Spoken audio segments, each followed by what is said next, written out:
Hi everyone, welcome to HubShots episode 292. In this episode, we look at a system to merge contacts in HubSpot, the new SEO tool, turning off annoying notifications, and how to automate emails in deal stages with some tasks. So Craig, let's jump into it. What is our growth thought of the week? This was a nice anecdote my wife shared with me. It's got nothing to do with marketing or HubSpot, I'll just warn you, but we're coming into that time of the year when it's craziness.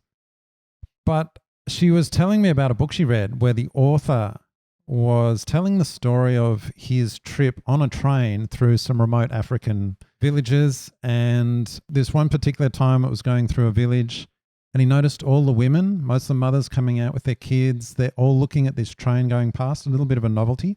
And he said they were just looking blankly at the train. And he actually described them as looking dead in the face. And so he's like, oh, I wonder what's going on. And then he had the realization that that's exactly how he must look to them as well. And so he started smiling and waving, and they all responded, waving and smiling as well. And so it's a very simple little story. I don't know if it's true. It sounds kind of allegorical, but anyway, I'm going to take it at face value and assume it's true. His point was this, that we often underestimate the impact we can make in the smallest of ways. And so we're not just observers, we're just not observing the world around us. We actually impact, and what you put out there can get reflected back and you can receive as well. So I found that helpful just to me. It kind of struck me just in Christmas because I've just been in stores lately and seeing people getting irate and frustrated about things and taking it out on shop staff or bus drivers or, just people that don't deserve it and are just doing their part. And so what I thought was interesting about this is that I'm sure these people that are getting angry at staff and things like that in their own jobs or in their they're not like that. Most people I think are good people. I think I'm a good person most of the time. I think, I'm probably not at your standard, Ian. I aspire to be like you, but sometimes, most people want to be good, but this is just a reminder, be good, because little things have impact that flow on. And so that's my growth thought of the week. It's not about marketing growth. It's not about HubSpot growth. It's about personal growth. I thought it was appropriate this time of year. It just struck me, and maybe that's helpful to our viewers as well. Fantastic. A very good reminder. And some quick shots of the week we have is recommended playbooks are based on contact or ticket property values. So a really great way to surface a playbook if you are at a particular stage. So one that we have implemented recently was, let's say a lead gets to the stage where they're a sales qualified lead. You can surface the playbook to actually make sure that they fill in the right playbook. So that's a great feature. Automatic associations on inbound calls are now rolling out. Means you don't have to manually associate them, which is fantastic. You can integrate WhatsApp now as a channel in your conversations inbox. You need to have a WhatsApp business account. So you need to register for that, and then you can put that into your conversations inbox. And last viewed column on dashboard and reports. And we'll talk about more of this in shot 7. Onto our HubSpot marketing feature of the week, Craig. This week we're talking about merging duplicates in HubSpot. We get this question, can you merge duplicate contacts? The answer is yes. Is it easy? The answer is yes. So should I merge them? The answer is it depends. Now, and so Craig, before you go on, this merging duplicate contacts feature is actually a professional and upwards feature. Is that right? I think right? it is. I don't think it's available on starter or free. So just be aware of that, listeners. Okay. But it is so worth it. So I recommend having a look. And what we're going to talk about is really about cleanliness of contacts and making sure our data is clean so we can make better choices. Carry on, Craig. All right. Good catch on that, Ian, because we're actually going to looking at the mass deduplication piece, which, you might be right, is in Pro. Well, I think individually you can merge contacts maybe in starter and free even. Is there merge available in those? No. Actually, while you're talking, I'm going to go check. Wow. Okay. So thanks for checking that. And if you're Pro above, you'll get this. So the question, though, that I really want to focus on today is, should I merge contacts? Because you might think, yeah, of course we should. Of course, we should merge contacts. Well, I want to give you some things to think about. We've touched on this before on the show, but quickly, let's jump into it. How do you get to the merge duplicates tool? Okay, here you are, you're in contacts, and then over on the actions menu, click that manage duplicates. You will then get a screen that looks something like this. This is from our portal. You can see we've got almost 2,000 contacts that HubSpot has identified as duplicates. And so then you can say, right, I'll go through each of them and which would you like? So it'll pop up something like this. Here's a good example. It's found these 2 contacts. You can see very easily one of them's a typo on gmail.com. They mistyped it. So should you merge them? Yep, merge that into the correct email address. You can do that. And then you might select on some various properties. You might actually add create date. This is a tip you gave me, Ian. I've added into the show notes. And then you can merge a few others. So there's create date appearing now. So you can actually see that the one on the right, the proper email, actually was created later. So this poor person created this original one with an incorrect email, probably getting nothing. Anyway, so we found it. Thanks, HubSpot. We can merge them. There's 3 kinds of duplicates that we typically come across. One is that one I just showed you, typos. Should you always merge those? Yeah, definitely merge those. The second is, what about someone that's signed up at different times with the same, it's a personal email, but just maybe they've used a new one. They've got Hotmail now. They've got a Gmail address. What should you do? Should you merge those? Well, probably. Which one should you use as the main one? Well, probably the most recent one or the most activity, etc.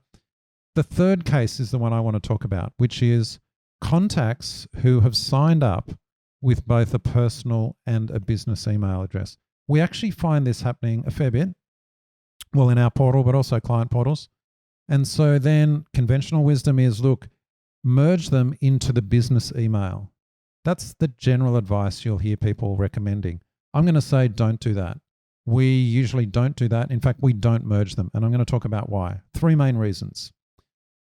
The first is, if you've got personal and business, you've got 2 locations that you can reach them. And typically those locations, and I think we discussed this recently on the show, different devices maybe, different times. They're checking personal on weekends at home on their mobile, whereas business might be at work on a laptop. So you can reach them in 2 different places. If they don't want to get an email from you in both places, sure, they can unsubscribe. That's in their control. Also worth noting that they might have actually signed up to different things with each email, something, oh, that's good for my personal email, but this one's business. So you can't automatically assume that they're getting the same emails. But for our example, let's assume they are. Let's move on. Second reason why I'd keep them, both of them, rather than merging them, is because business emails often churn. People switching roles more rapidly these days. And so you'll probably lose the business email address first. And so at least if they change jobs, you can still get them on the personal email. And then third, which is often not really appreciated, is that you can create ad audiences targeting different platforms. People tend to sign up on Facebook using a personal email, and they might be more inclined to sign up on LinkedIn, for example, with a business address. So if you're trying to target them with ad audiences that you sync up to the platforms, if you've only got one of their emails, then you'll only be targeting one platform. Whereas if you've got both, you could be reaching them on both platforms.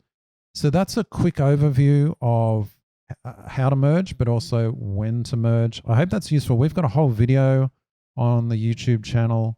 It's one of our QuickCheck videos. You can actually look at it. We go into this in a bit more depth and walk through a whole bunch of examples as well on the screen. So check that out. And in the background, did you find out? Yes, I did, Craig. So what hubs do we need? There's no merge duplicate tool. Right. If you're on professional and up, there is the merging duplicates, but you need to actually, if you want to do if you want to merge contacts, not one at a time, but multiples, you need Operations Hub Professional to do that. Right. In our case, we do it individually.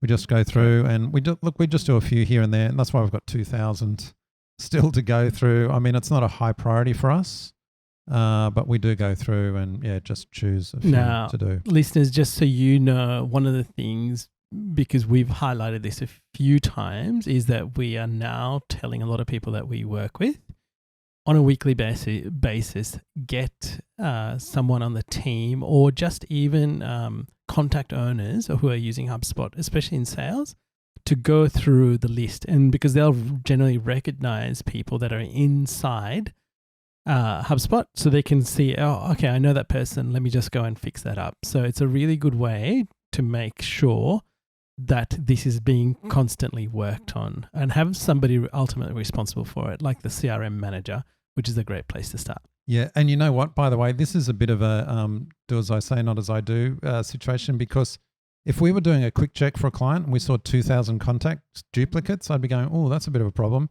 So don't mistake me highlighting 2,000 in our portal as a good thing. It's a bad thing. So we're just upfront about the fact that we're not perfect as well. So Craig, you need to get Operations Hub professional.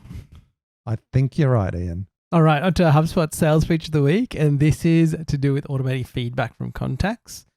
So it's actually initiating contact feedback on deals that have no activity. So in this example, it's a customer of ours where they're at a decision stage of making a purchase. So essentially, they've done all the work. They've got the price, the product's there, and what we do here is we had a lot of people getting stuck in here and a lot of manual follow up happening. So what we did was we automated that, and what we essentially did was we said that we want to do when they get into this particular stage where they're making a decision.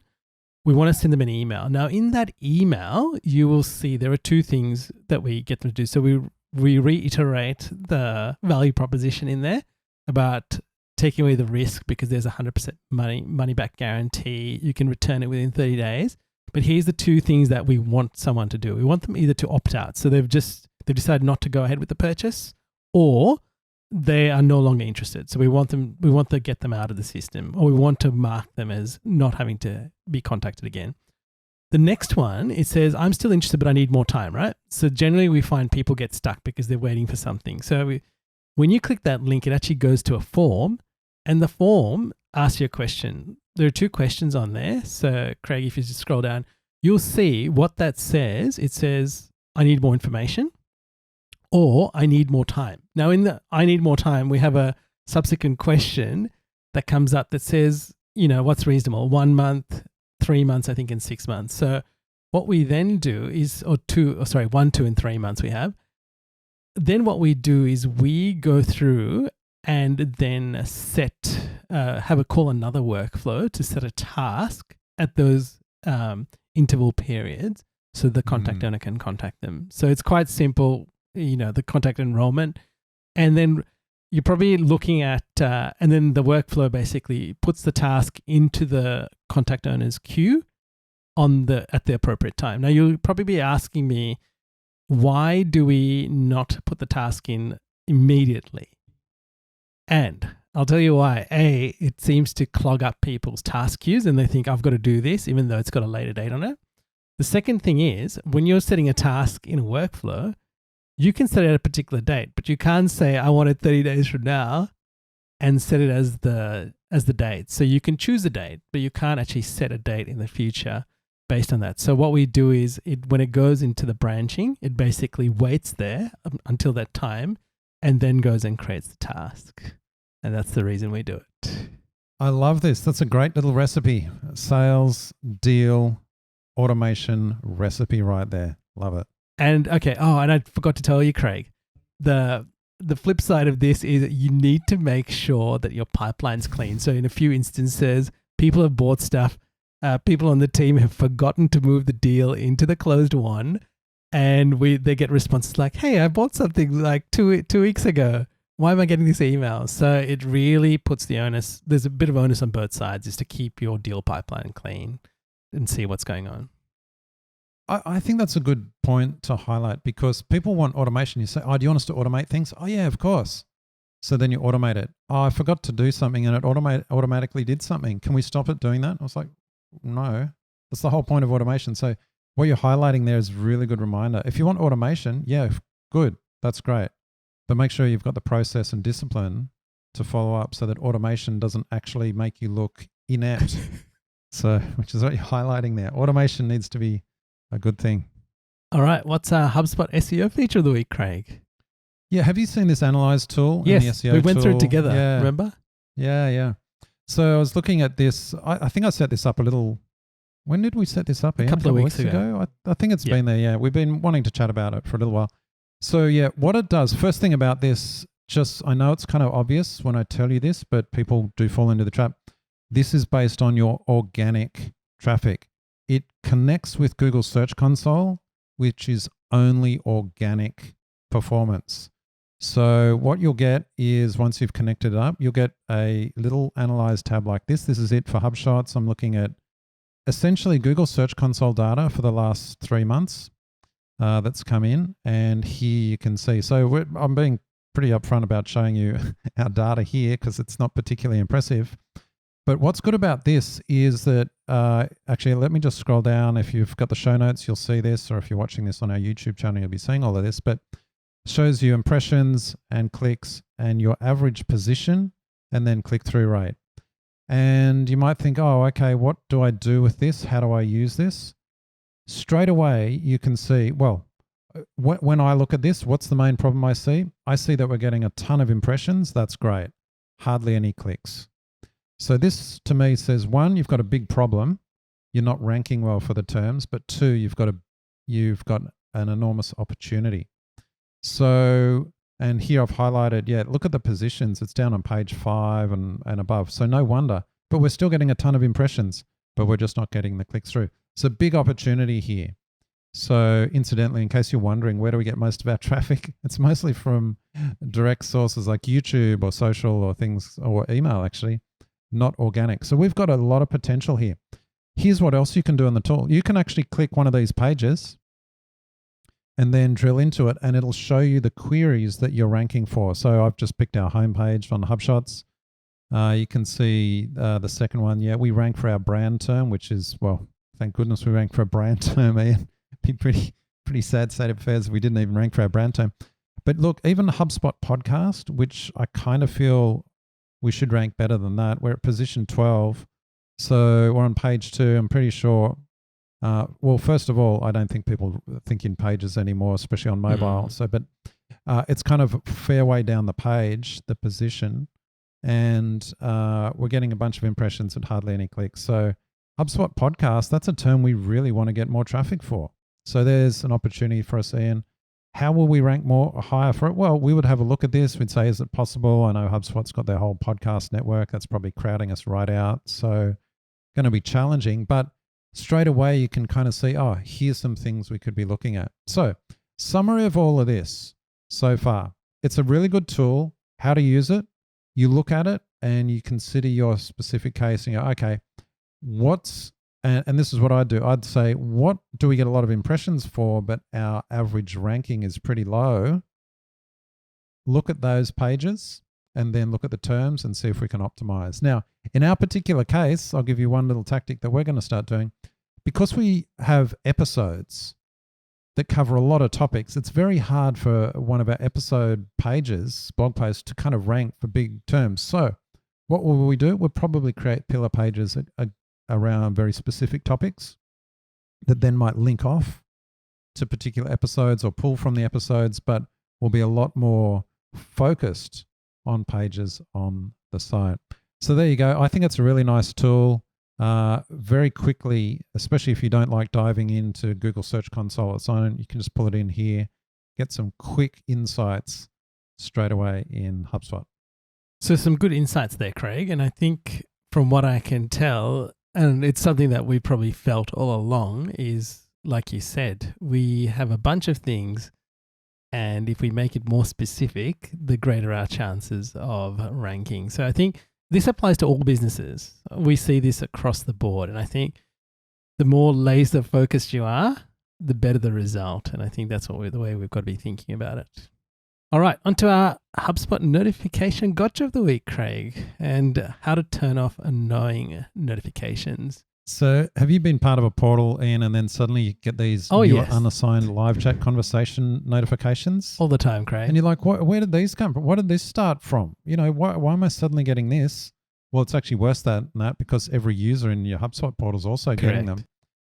Here's why. It's because someone has connected a new conversation channel. So maybe they've created a new inbox, or they're getting a new bot in place, or maybe, Facebook Messenger. They've created conversations inbox, but they haven't set automation to automatically assign it to someone. So that comes in as unassigned. Kind of bizarrely, I guess I can understand why, but if you go into your notifications, by default, your notifications, your personal notifications, have these two options ticked by default. I think for most people, I think you're I right. think this is the default. Yep. So any unassigned chat conversation, everyone gets notified in the company, or not in the company, but anyone that's a user in HubSpot gets notified of it. And it's like, what? So that's why it's a bit of a gotcha. It'd be nice if for the portal wide, you could go in and say, by default, people don't get these. You might say, oh, well, really, we should just be automatically assigning every conversation. Yeah, that's probably right. That's the ideal state to get to, but sometimes, you don't get it initially. But that's why it's a bit of a gotcha. That's how to turn it off. You can also, I think a lot of people don't realize, see this at the bottom of the email? It says you can change it in your notification preferences. People somehow don't see that. They're so annoyed by the email that they don't see what's underneath it, and it can easily be turned off. But if you want to preemptively get ahead of that, jump into your profile preferences, go to notifications, scroll down to chat, and untick those ones, and you're good to go. And thanks to Tara for reminding me of this as a gotcha. It's one of the things we now actually, it's part of our onboarding ignition for clients. We go in and get them to set up all their notifications, untick a bunch of things. Great. Quick question. Do you think that that's related to if they haven't actually set up who can access a particular inbox, that they would be getting notifications like that? Or is it just site-wide? I'm just having a think of a customer that we both look after, and I don't recall seeing those notifications. Right. Yeah, look, we've had this where people just set up a conversation inbox. Everyone's got access to it. And so, yeah, suddenly they're starting to get notifications. But certainly, and also especially if you're a super admin, you'll get them, because every new client that we will go, I mean, we stopped doing this. I probably turned these all off as part of our initial onboarding earlier in the year. But we used to, every new portal we'd go into, suddenly I'm getting all these messages. So I think probably because I'm super admin, a lot of companies add a bunch of super admins. So yeah, maybe that's to do with permissions, as you say. But well worth to be aware of. All right, on to our dashboard tip of the week. Have you seen this? Yeah, have you seen this new column I haven't. They've added to dashboards? I think it's rolled out. I don't think it's a beta. I think it's rolled out to everyone. Yeah, it's very handy because on your dashboards, you can see that last viewed column. And from that, you can make some maintenance decisions. If it hasn't been viewed for years, no one's using it. Great, let's get rid of it. Why is that handy? Well, because people are running out of dashboards. There's limits to how many dashboards you can create. And they're like, we've got to go through and clean some out. Which ones will we clean out? Here's an easy way. Just sort by last viewed, and now the work's done for you. You can see, I was actually pleasantly surprised in our portal. Most of ours, we've only got a few. How many we got? Less than 50 dashboards. Most of them are actually getting used pretty regularly. But yeah, and the ones that weren't, by people no longer in the portal. So yeah, very handy. We've got some big clients where they're just so many dashboards. They're hitting limits. Correct. They're like, this is a big hassle. So very handy little feature there. All right. Listener question of the week, Craig. Thanks to Patrice for sending this one in. He had a question on how you can set the domain that email links in HubSpot use. So for example, if you get our show notes, make sure you sign up at hubshots.com/subscribe if you don't get our show notes every week. You'll notice any of the links in there use this ZenSend URL. By the way, that URL's got a little typo in it, but everything starts with ZenSend. And it's like, how do you do that? Why is that? Because, that's not one of our domains. Anyway, pretty easy answer. It's the email primary domain. And so it's like, okay, but I can't add one. I'm not in enterprise. And so, yeah, he's like, I've got a pro account. Actually can't even add another brand domain. I was like, right, of course. A bit of a reminder to me that I keep forgetting these things. I just assume everyone's got the functionality and we've got ours, which I need to always remind myself of. So yeah, this is an enterprise thing. So how can you do this? Well, firstly, you need to have either CMS enterprise or marketing enterprise, and then you need to add it as a new brand domain. So either you get a domain add-on or if you've got an additional business unit. And so that's quite expensive if that's all you wanted it for. So you might think, what's the ROI? Like, why would you do this anyway? I'll just mention why we did it, not suggesting this or even recommending it. But because we have multiple brands, our Zen site, Zen Solar, and HubShots, got these multiple brands, we just wanted to have a email sending domain that didn't match those brands, that was different. So that's why we did it, and they all send from that. It'd be nice if we could set the email sending domain for each of the different brands, but yeah, this is what we did, just so that wasn't confusing. If you got a HubShots email and it had, Zen only, it might be confusing, but Zen Send didn't relate. That's why we did it, not recommending it. I'm just saying that's how we got to it. And if you want to do similar, then yeah, another email, another brand, and then you can make it your email domain. All right. On to our thought of the week, Craig. HubSpot in the real world. This is kind of our tagline really for the show. And I wanted to remind listeners and viewers that we often use stuff that we've been working with recently with clients in the show. And so this is part of a question, but part of a statement. This is our approach. We kind of want to have that mix of real world implementation examples backed by a bit of conceptual theory. And I think HubSpot Academy is great at all the theory and the demo stuff, but we want to mix that with real world examples as well. So sometimes clients who I know subscribe to the show, they go, oh, actually, isn't that the example we chatted about a couple of weeks ago? And I go, yeah, exactly.